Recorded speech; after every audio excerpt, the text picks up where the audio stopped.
Uma la izona lezi ayigcina seyikhipha u100% lapha ya. Bosibusisiwe nako Hamilton. Nako Nwabi. Ziphekwa la lezi ngane. Lezi ziyokhipha u100% nje imbumbulu idome u100% iqala la. Wena. Uqala la 100%. They have no hollow. Siyabona. Sithi asoveze emphakathini ukuthi sikhona samabutho anakekelayo anakekela umphakathi akade umphakathi siyinsizwa hayi asigcini nje ngenyama esibayeni kuphela asigcini ngenyama esibayeni kwazi ukuthi abantu botshwala laba cha siyanakekela nje sibheka ukuthi umphakathi wakithi kuphi la uxakeke khona sizosiza masinendlela ikona ke sikuzele la bafuthi asebenzeni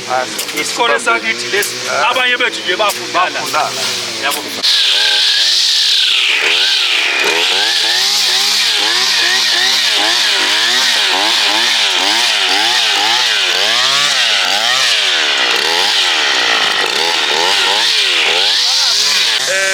primary school isikole saseBumbulu siyibutho lomhlangano sizofaka isandla eklineni kwezokuthi ingane zethu singashawa zinyoka zifunde endaweni eclean okwazi nje ukuthi sizofunda singazigcina seyisebenza umsebenzi kufanele ngabe setshenziswa yithina njengomphakathi ibutho leli lomhlangano sithi ke asibonakale sivele kungathiwa nje hayi ibutho elihlalela izinyama nje kuphela lazi induku kuphela nasemphakathini sivelele siyafisa ukwazi ukuthi izingane zethu ziyaphumelela zenza kahle esikoleni isikole isona esipita ikole zaseBumbulu zishaya 100% sesinye sesikole esifakayo esipita lezi ikole zaseBumbulu siyabonga uMr Maphumulo lo khulumayo HG uprincipal wakhona la esikoleni eTobi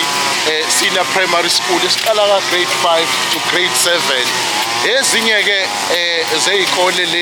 lezi iPrimary school feeder school ke ikole around la eMbumbulu uma ngase ngiyibale iLigobe iHamilton neSibusisiwe njengoba lezi ikole ezu3 zithole 100% ezinye zeingane zisuka la eTobi Primary School siyabonga ke kumabutho abizwa kuthiwa umhlabuhlangene kokuthi bayiyeke zonke izinto okufanele bazenze namhlanje befuna ngabe basesontweni kodwa kubala befuna ngabe basemcimbini ngoba isikhathi esiningi bahamba imicimbi kodwa bala bazothi cha asiye eTobi siyoklina iTobi ibe clean ingabi khona ikhotha la kuzongena khona izigebengu ingane zihlale endaweni esafe namhlanje siyabonga kakhulu kumhlangene amabutho wonke jikelele aseMbumbulu aholwa ubaba uGobizizwe Makhanya naye uyingcenye futhi yokuqina la esikoleni siyabonga namhlanje isikole sethu sizokhanya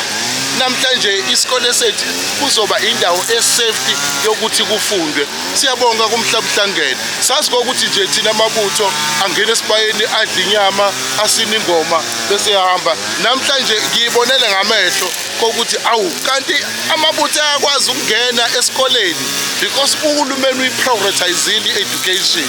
nabo ke bangene kuloko ukuthi nathi asiprioritize i-education njengoba bela ningakhohlwa ukuthi nami ngiyangena phela ebuthweni nami ngikhona nami ngiyangena ebuthweni bangazi insizwa ziyangazi lezi awuthi ngigiya